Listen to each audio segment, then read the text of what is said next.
Merci, Monsieur le ministre. La parole est à Monsieur Philippe Naillet. Merci, Monsieur le Président. Ma question s'adresse à Monsieur le Premier ministre.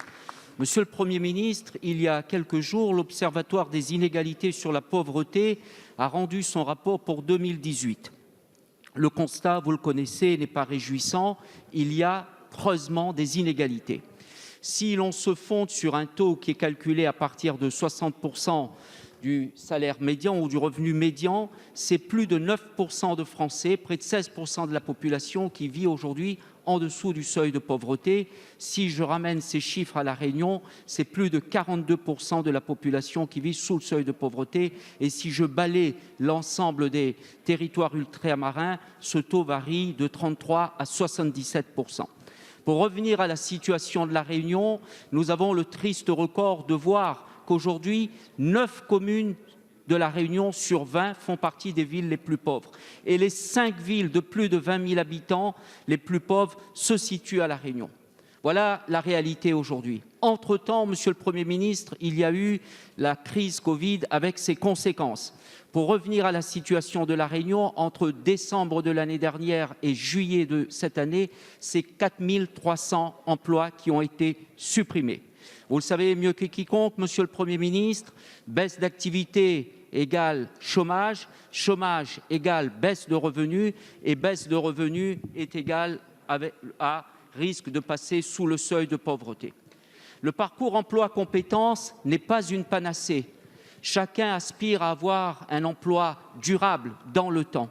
Mais c'est une bouée qu'il faut lancer aujourd'hui dans nos quartiers prioritaires politiques de la ville pour éviter la noyade généralisée dans les quartiers les plus pauvres. Vous le savez, personne à La Réunion, comme ici en France hexagonale, ne veut rester durablement inactif.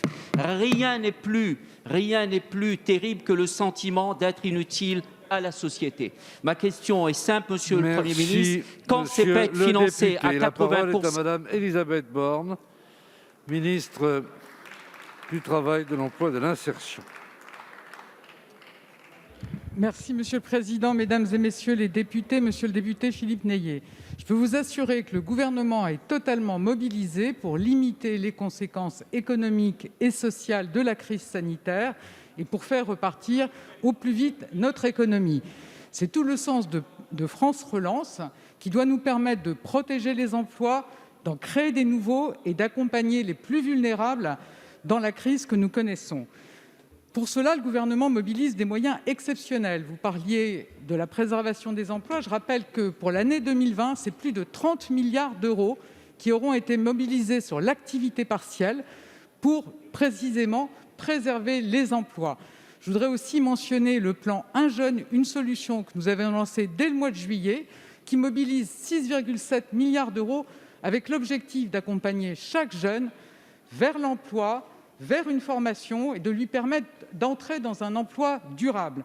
Je voudrais également mentionner les dispositions que le Premier ministre a annoncées pour booster le plan pauvreté, avec notamment un renforcement des moyens pour l'insertion par l'activité économique et également, comme vous l'avez mentionné, le doublement du nombre de parcours emploi-compétences dans les zones de revitalisation rurale ou dans les quartiers prioritaires de la politique de la ville, donc avec une prise en charge de ces contrats à hauteur de 80%.